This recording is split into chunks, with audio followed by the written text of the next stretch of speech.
Vamos fazer aqui, vamos aproveitar a cada momento que o Senhor se faz presente nessa casa, neste lugar, nessa igreja. O Senhor se faz presente em nossas vidas. E não permita que nada venha atrapalhar a sua concentração neste momento, para que você receba do Senhor o que Ele tem de melhor para você nessa noite. E não despedirá de ninguém de mãos vazias. Tenha certeza, porque você está no lugar certo, na hora certa, momento e local onde o Senhor te colocou. Você não está aqui por vontade própria, você está aqui porque o Senhor te trouxe aqui. Ele tem um propósito nessa noite na sua vida. Ele tem um propósito na sua vida para te entregar nessa noite. Você que está em casa, saiba que o Senhor é fiel com você e com sua família também. Saiba que você, só se você se dispor a acompanhar esse culto pelas redes sociais, pela internet, né? Que seja, o Senhor já está alcançando a sua casa, a sua família. Em nome de Jesus. Amém? Sem mais delongas, eu convido os irmãos a abrir a palavra do Senhor lá em 2 Reis, capítulo 20. É uma passagem que grande parte dos irmãos já conhece, passagem maravilhosa, né? E essa é a noite que o Senhor nos dará a oportunidade de refletirmos um pouco sobre a vida do rei Ezequias. Quem já conhece, levanta a mão em nome de Jesus. Está vendo? A grande maioria conhece. Passagem maravilhosa. Vamos lá. Aquele que já achou diz amém. Glória a Deus. Aquele que não achou, misericórdia. Glória a Deus. 2 Reis, capítulo 20. Vamos caminhar do 1 ao 7 apenas. Diz assim a palavra do Senhor. Naqueles dias adoeceu Ezequias mortalmente. E o profeta Isaías, filho de Amós, veio a ele e lhe disse: Assim diz o Senhor: Põe em ordem a tua casa, porque morrerás e não viverás. Então virou o rosto para a parede e orou ao Senhor, dizendo: Ah, Senhor, suplico-te, lembrar de que andei diante de ti em verdade, com o coração perfeito, e fiz o que era bom aos teus olhos. E chorou Ezequias muitíssimo. Sucedeu, pois, que não havendo Isaías ainda saído do meio do pátio, veio a ele a palavra do Senhor, dizendo: Volta e dize a Ezequias, capitão do meu povo, assim diz o Senhor, o Deus de Davi, teu pai. Ouvi a tua oração, e vi as tuas lágrimas. Eis que eu te sararei. Ao terceiro dia subirás à casa do Senhor. E acrescentarei aos teus dias 15 anos, e das mãos do rei da Assíria te livrarei, a ti e a esta cidade. E ampararei esta cidade por amor de mim, e por amor de Davi, meu servo. Disse mais Isaías: Tomai uma pasta de figos, e a tomaram e a puseram sobre a chaga, e ele sarou. Amém? Só até aqui por enquanto. Glória a Deus. Como já disse, né? O rei Ezequias, já conhecemos aqui algumas passagens. O livro de Reis é cheio de histórias, né? Um livro maravilhoso. 1 Reis, 2 Reis. Um livro que foi escrito há muito tempo atrás. Ele foi escrito... A Bíblia não nos relata quem escreveu, assim, com segurança, com provas, né, de quem escreveu o livro de Reis. Ele foi escrito na Bíblia hebraica, um livro só, chamado Reis. Depois, com o tempo, ele foi separado em duas, né? 1 Reis, 2 Reis, quando ele foi traduzido para as nossas línguas, para a nossa língua. E aí, com o tempo, os historiadores sugerem que foi escrito por Jeremias, mas não temos certeza, amém? E esse livro foi escrito para contextualizar a história de Israel, a história dos reinos de Israel ao norte e de Judá ao sul, os sucessos, né? As batalhas e os fracassos também desses reinos. Esse livro de Reis, 1º e 2º, vem contextualizar isso. Dentre essas contextualizações, temos aí a história de Ezequias. Ezequias, um homem que era temente ao Senhor, foi o 12º reino separado de Judá. Por que reino separado? Porque era um homem separado. Então o reino dele tornou-se separado também. Assim como todo líder consegue alcançar a sua liderança através do seu exemplo, né? Os liderados acabam acompanhando o que o líder ensina. Assim foi com Ezequias. Por isso o seu reino foi separado, porque ele se colocava em separado. Ele se colocava na presença de Deus. E ele era temente ao Senhor. E o rei Ezequias, apesar de ele ter essa postura, Quando ele foi rei de Judá, ele tinha apenas 25 anos. Digo apenas porque eu tenho 44, então já tenho um pouquinho de experiência.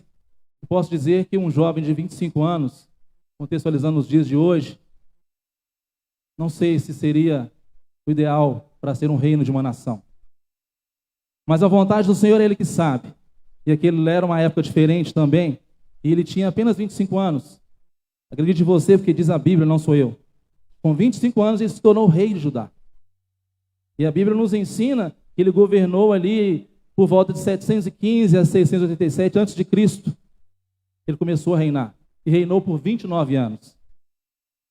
Amém? Ele era filho de Acás. Acás foi rei também de Judá. Contrastando a história, Acás foi um péssimo rei. Um dos piores reis que Judá já teve. Acás, ele permitia todas as atrocidades possíveis que acontecessem naquele reino de Judá. Ele permitia a idolatria dentro do povo. Ele permitia que aqueles altares que já foram levantados, já tinham sido levantados anterior ao reino dele, ao reinado dele, ele permitiu que continuassem existindo. Ele não fez nada para impedir o povo de ter idolatria, de adorar aqueles deuses pagãos, aqueles postes que eles faziam lá nos montes. Ou seja, Acás não se preocupava em servir ao Senhor com exatidão. Ele não se preocupava em servir ao Senhor com veemência, com gratidão, com obediência, com fé. E contudo, o povo de Judá seguiu o rei. Se tornaram idólatras. Se fizeram escravos de si mesmos. Porque se tornaram pagãos. Amém? Então, Ezequias, mesmo sendo filho de Acás, o que ele fez, tendo tudo isso como exemplo? Abra sua Bíblia lá. Só virar a página em 2 Reis, capítulo 18, para a gente ler mais um pouquinho sobre a história de Ezequias. Capítulo 18, versículo 1. Diz assim a palavra do Senhor. E sucedeu que, no 3º ano de Oséias, filho de Elá, rei de Israel, começou a reinar Ezequias, filho de Acás, rei de Judá. Tinha 25 anos de idade quando começou a reinar, e 29 anos reinou em Jerusalém. E era o nome de sua mãe Abi, filha de Zacarias. E fez o que era reto aos olhos do Senhor, conforme tudo o que fizera Davi, seu pai. No Senhor Deus de Israel confiou, de maneira que depois dele não houve quem lhe fosse semelhante entre todos os reis de Judá, nem entre os que foram antes dele. Porque se chegou ao Senhor, não se apartou dele, e guardou os mandamentos que o Senhor tinha dado a Moisés. Só até aqui por enquanto. Segundo aqui a Bíblia nos ensina, Ezequias estava exercendo ali no reinado dele tudo aquilo que ele aprendeu segundo as leis de Moisés. Ou seja, ele deu continuidade ao que Moisés vinha ensinando o povo. E se perdeu com o reinado do pai dele, Acás. Então, Ezequias, ele teria que ter, ele tinha características fortes que o permitiam ser contrário ao que lhe foi ensinado. Quando você ensina ao seu filho algo, ele vai aprender. Muitas das vezes, nós não ensinamos nossos filhos com palavras, e sim com atitudes. Às vezes a gente fala assim, meu filho, não faça isso. Mas se eu fizer, mesmo ensinando o correto, eu fazendo o errado, ele fará o errado. Você passará a sua vida inteira ensinando o seu filho, e aos 25 anos, conforme Ezequias tinha, talvez ele fizesse aquilo que se espelhara na atitude do pai. Mas como Ezequias tinha compromisso com a palavra de Deus, Deus forjou o caráter dele, Deus o tornou temente, determinado. Ezequias teve que ser um homem determinado, com apenas 25 anos de idade. Para ser um rei, tem que ser determinado. Uma característica muito forte de um rei é determinação. Você pode ver aqui no versículo 3 de 2 Reis 18, ele fez o que era reto aos olhos do Senhor, conforme tudo que fizera Davi, seu pai. Tem que ser determinado para fazer tudo o que é reto aos olhos de Deus. Quando a gente diz que fazer tudo o que é reto aos olhos de Deus, é abrir mão da sua carne. Quando nós dizemos que andar reto aos olhos de Deus, é lutar contra o seu próprio eu. É lutar contra as investidas dos seus inimigos terrenos. Não digo nem espirituais. Digo aqueles que querem o nosso mal. Digo aqueles que carregam inveja no coração. Digo aqueles que querem ver a derrota do servo de Deus. Digo aqueles que querem ver a sua queda.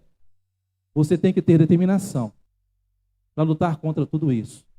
Principalmente lutar contra o seu eu, que é o seu maior inimigo. É aquilo que quando não tem ninguém, quando não tem nada, tudo ao seu redor pode estar maravilhosamente bem. Mas dentro de você existe algo que te incomoda. E não estou falando aqui de demônios, estou falando aqui de algo que incomoda você por dentro.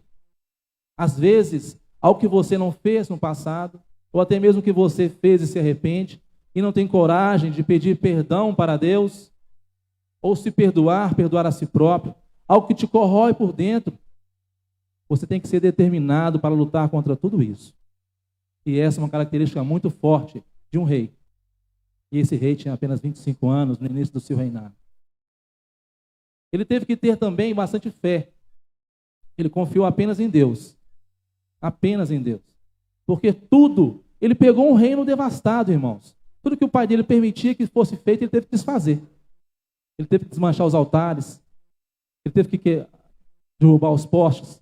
Teve que ensinar uma nação inteira a se voltar a Deus. Algo que já conheciam. Quero aqui conjecturar, como eu gosto de fazer. É como se você pegasse uma pessoa que conhece a palavra de Deus, se desvia do caminho do Senhor e traz ela para a casa do Senhor novamente. É muito mais difícil você resgatar alguém que conhece a palavra do que você apresentar Jesus para quem nunca ouviu falar. Então esse foi o desafio que Ezequias recebeu nas mãos com 25 anos de idade. Convicção de fé ele tinha que ter, além da sua determinação, ele tinha que ter fé. Fé tamanha a ponto de convencer as pessoas a estarem ali mudando suas atitudes, forjando o seu caráter, porque lhes foi ensinado a serem idólatras. Lhes foi ensinado a viver segundo a vontade do rei e não segundo a vontade de Deus. Você tem vivido segundo a vontade de quem? Eu não preciso ouvir resposta da sua boca. Responda para você mesmo e faça uma breve reflexão com o Senhor.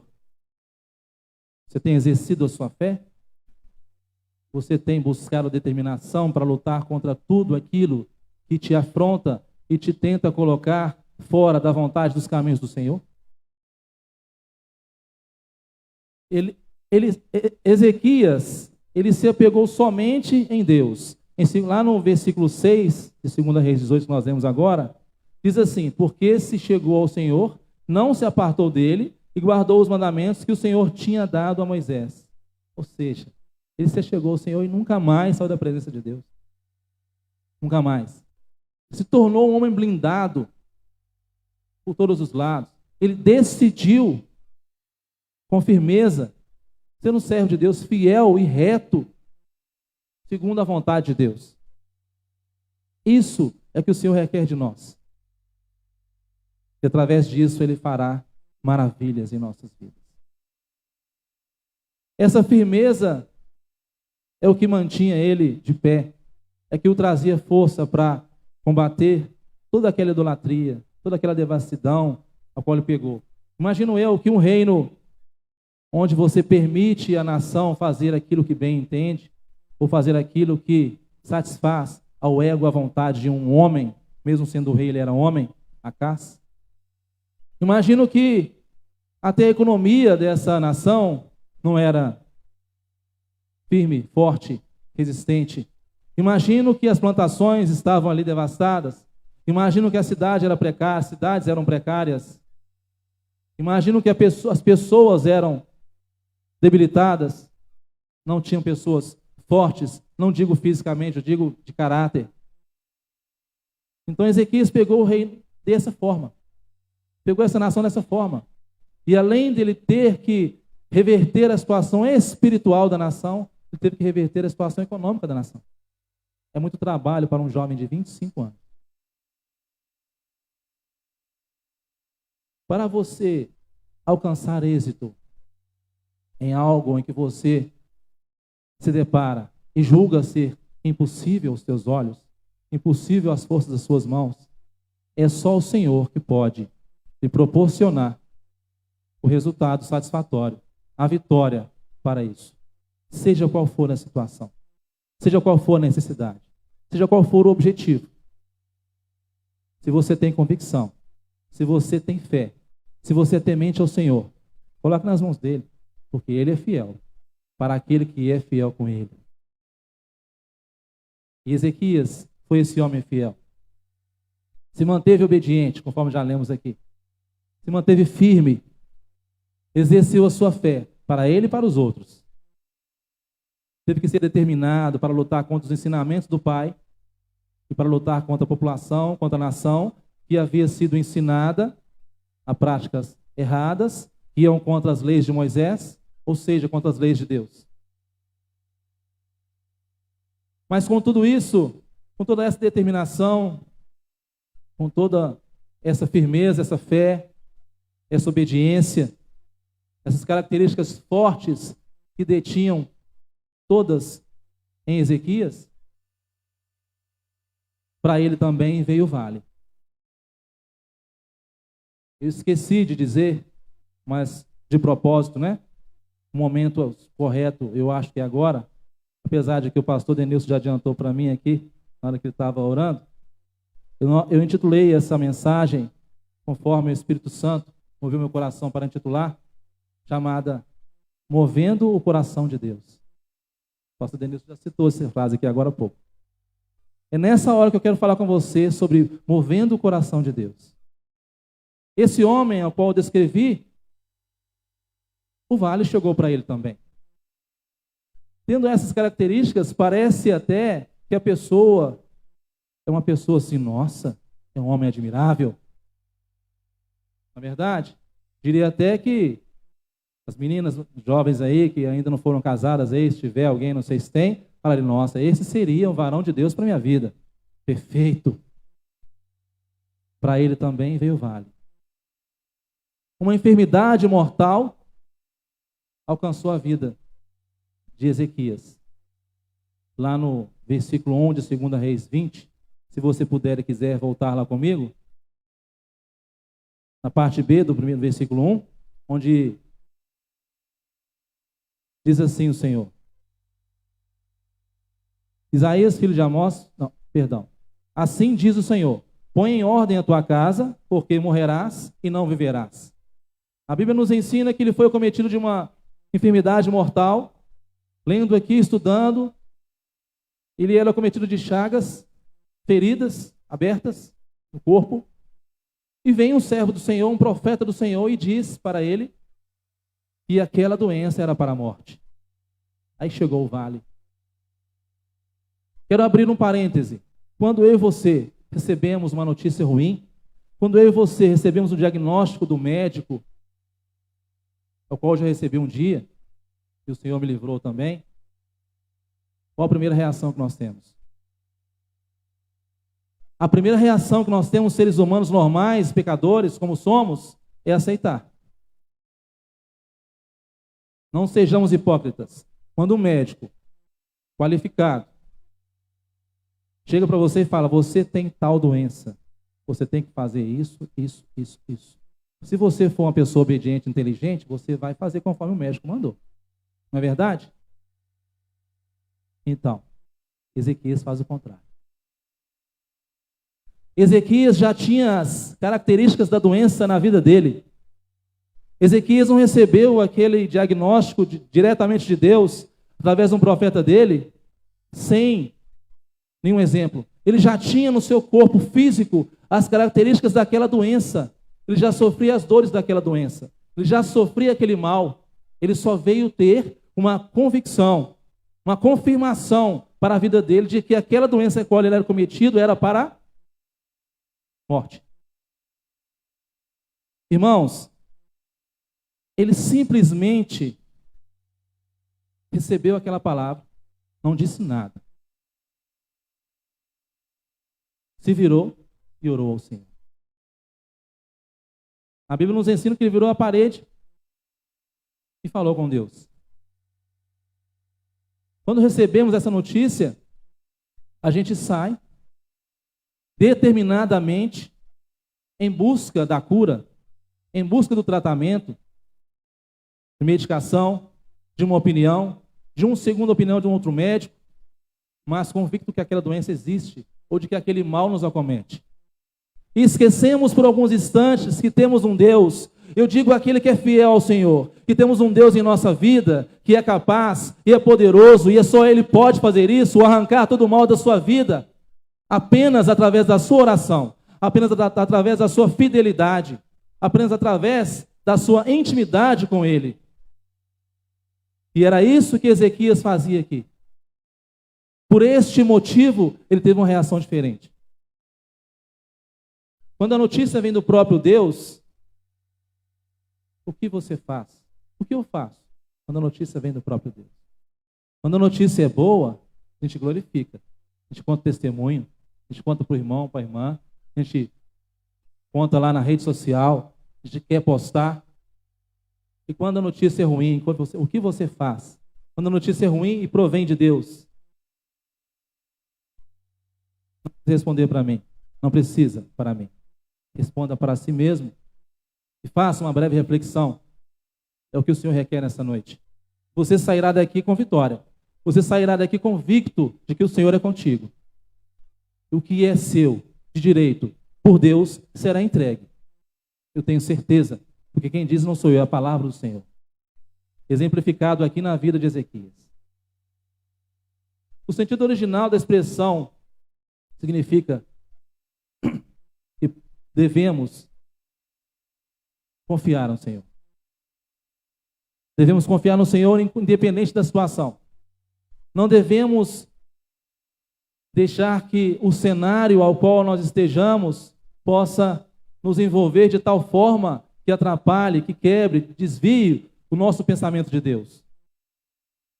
Devemos continuar a ser determinados, devemos continuar exercendo a nossa fé, porque a palavra do Senhor é poderosa.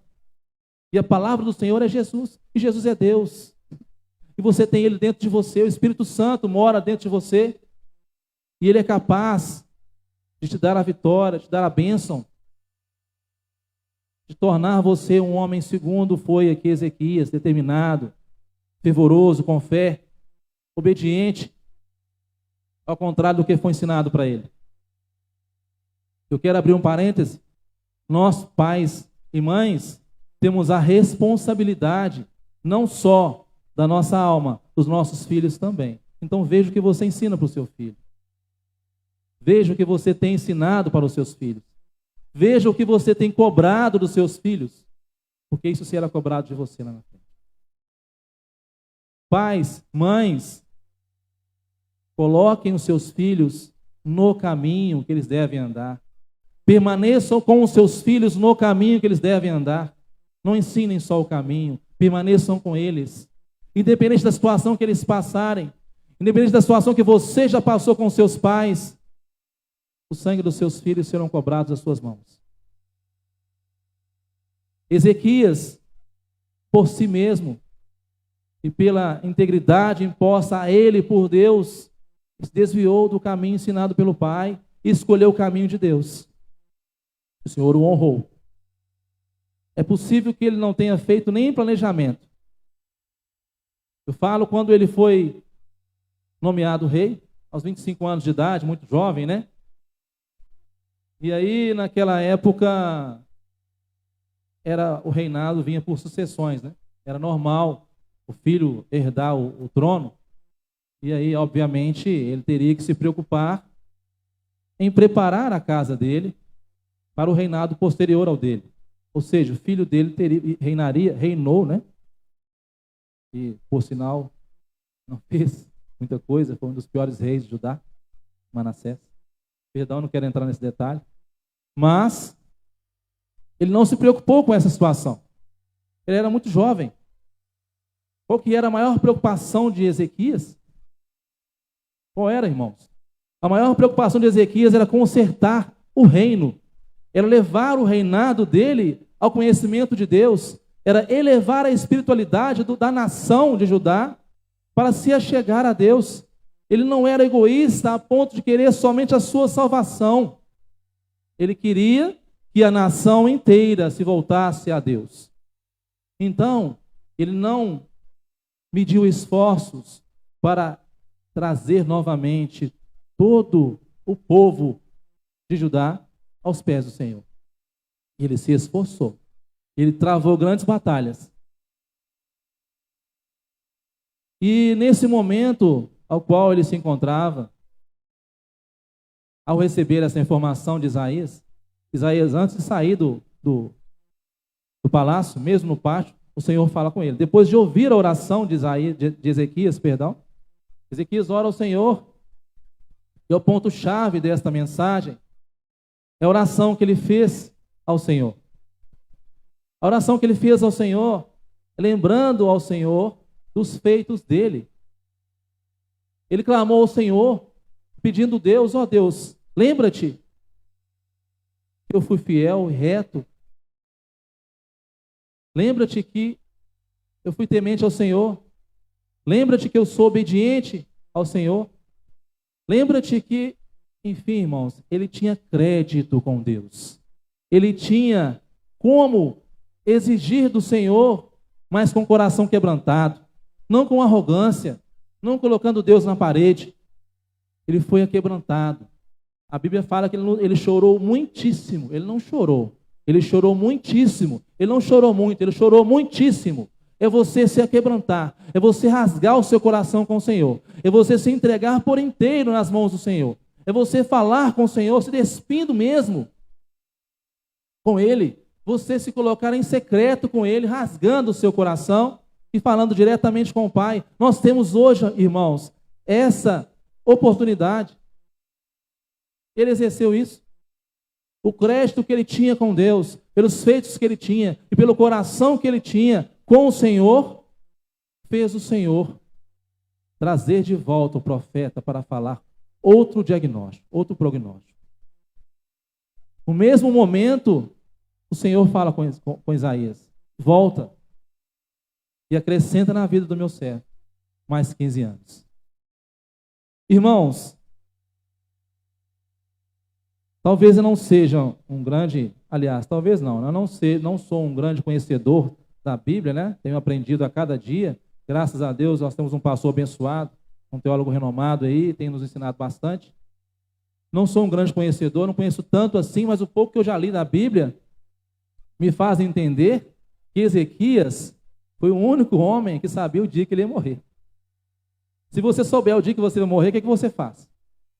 Isaías fala para Ezequias, o Senhor manda acrescentar mais 15 anos na sua vida. Então ele passou a contar dali, ele tinha mais 15 anos de vida. O que você faria se você soubesse o dia que você vai morrer? Irmãos, isso é tão gratificante. Ele moveu o coração de Deus. Deus havia dado uma sentença para ele. Conserte a sua casa, coloque a sua casa em ordem. Ou seja, aquilo que ele não havia feito, se preocupar em preparar o seu sucessor, em orientar, preparar a sua casa para o próximo reinado, a sua sucessão do reino, ele não se preocupou. E aí Isaías fala com ele, arruma a sua casa, conserta a sua casa. Faça isso que tem que fazer para a sua sucessão. Porque a sua doença é para a morte. E aí o Senhor muda a sentença. Ele moveu o coração do Senhor com tanto crédito que o Senhor mudou a sentença de morte dele para a vida. Ele tinha tanto crédito com o Senhor que o Senhor acrescentou mais 15 anos, irmãos. Não é 15 dias, não. São 15 anos de vida na vida do teu servo. Os inimigos que zombavam e escarneciam de Ezequias tiveram que vê-lo curado. Tiveram que vê-lo sem as chagas. Tiveram que vê-lo são. Tiveram que vê-lo de pé, porque ele estava acamado. Ele sequer saía do reino, do palácio. Os inimigos dele tiveram que vê-lo de pé, tiveram que ver fazer mais ainda para o Senhor. E eu pergunto para você, e recebo essa pergunta para mim também. Quanto você tem de crédito? Quanto nós temos de crédito com o Senhor para fazermos oração tal, a ponto que Ele mude nossa sentença? Você tem algo a consertar na sua vida? Temos algo que tem nos tirado da presença do Senhor? É momento de reflexão, é noite de reflexão, mas também é noite de receber do Senhor. Mas também é noite de receber do Senhor aquilo que Ele tem para nos entregar. Se você tem sido fiel ao Senhor, se você tem sido temente ao Senhor, se você tem sido obediente à palavra do Senhor, Ele é fiel com você. Ele é fiel com você. E Ele fará tudo aquilo que você tem pedido para Ele em secreto. Às vezes você tem pedido coisas que às vezes os seus olhos é quase impossível de alcançar, ou até mesmo impossível. Mas para o Senhor, nada é impossível. Ele faz, e Ele tem prazer em abençoar o servo dele. Ele tem prazer em multiplicar a prosperidade na sua vida. Ele tem prazer em te curar de uma doença incurável. Ele tem prazer de prosperar a sua vida. Ele tem prazer de abrir uma porta na sua vida se você precisar de uma porta aberta. Ele tem prazer de fazer você virar um empresário. Ele tem prazer de fazer você restituir o seu casamento, restituir a sua família, restaurar o seu casamento. Tem prazer de entregar a vitória para você. Só Ele conhece a necessidade de cada um aqui presente. Só Ele conhece a verdadeira necessidade de cada um, a verdadeira necessidade de cada coração. Só Ele conhece. Só Ele sonda. E Ele diz assim essa noite: eu quero te entregar. Quero fazer de você um servo vitorioso. Quero fazer de você um servo cheio das minhas bênçãos. Quero fazer com que a prosperidade minha encontre a sua casa 24 horas por dia. Basta que você seja fiel a mim. É isso que o Senhor fala para mim e para você nessa noite. E é isso que eu convido você a receber nessa noite. Se coloque de pé em nome de Jesus. Se coloque de pé em nome de Jesus. Aquele que quer receber do Senhor. Aquele que entendeu a palavra do Senhor nessa noite. Aquele que é fiel a Deus. Aquele que quer quebrantar seu coração com o Senhor nessa noite. Aquele que entende que a palavra do Senhor é soberana. Aquele que entende que a vontade do Senhor é soberana. Feche teus olhos. Vamos orar. Em nome de Jesus. Deus amado, Deus querido, Deus todo-poderoso, Criador dos céus e da terra. Eis aqui, Pai, a tua igreja, Pai. A tua palavra foi entregue, Senhor Deus. O Senhor conhece o som de cada coração aqui presente, Pai. E eu peço ao Senhor nessa noite, Pai amado, conforme a tua palavra, Pai, que o Senhor vá, Pai amado, entregando. Que o Senhor vai alcançando agora, Pai. Que o Senhor vai de encontro agora a cada necessidade, Pai. A cada coração contrito, Pai. A cada pedido em secreto, Pai. A cada necessidade, a cada desejo, Pai amado, a cada objetivo de cada um aqui presente, Pai. Às vezes tem pedido, Pai amado, para outras pessoas. Às vezes tem pedidos aqui para familiares, Pai. Às vezes tem pedidos aqui para colegas, conhecidos. Não sei, mas o Senhor sabe, Pai. Pai, eu peço ao Senhor que o Senhor venha alcançar, Pai. Assim como o Senhor honrou ali Ezequias, Pai, mas venha alcançar os Ezequias aqui dessa noite, Pai, em nome de Jesus. Alcança cada um aqui presente, Pai amado, com o poder da tua glória. Alcança cada um aqui presente, Pai amado, com a tua honra, Pai amado. Alcança com a vitória do Senhor, Pai, porque estamos aqui no culto da vitória, celebrando ao Senhor, entregando ao Senhor, Pai amado, todo louvor, toda a honra que só devemos ao Senhor, Pai. Pedimos ao Senhor, Pai, que em nome de Jesus, alcança, Pai amado, cada coração aqui presente. Que isso venha trazer a vitória do Senhor para cada um aqui, para a tua igreja, Pai, porque o Senhor se faz presente aqui. E o Senhor não despede de ninguém de mãos vazias. Pai, honra teus filhos. Em nome de Jesus, você que recebeu, dê um brado de vitória para o Senhor. Celebre Ele em nome de Jesus. Glória a Deus. Aleluia. Santo é o Senhor, Deus.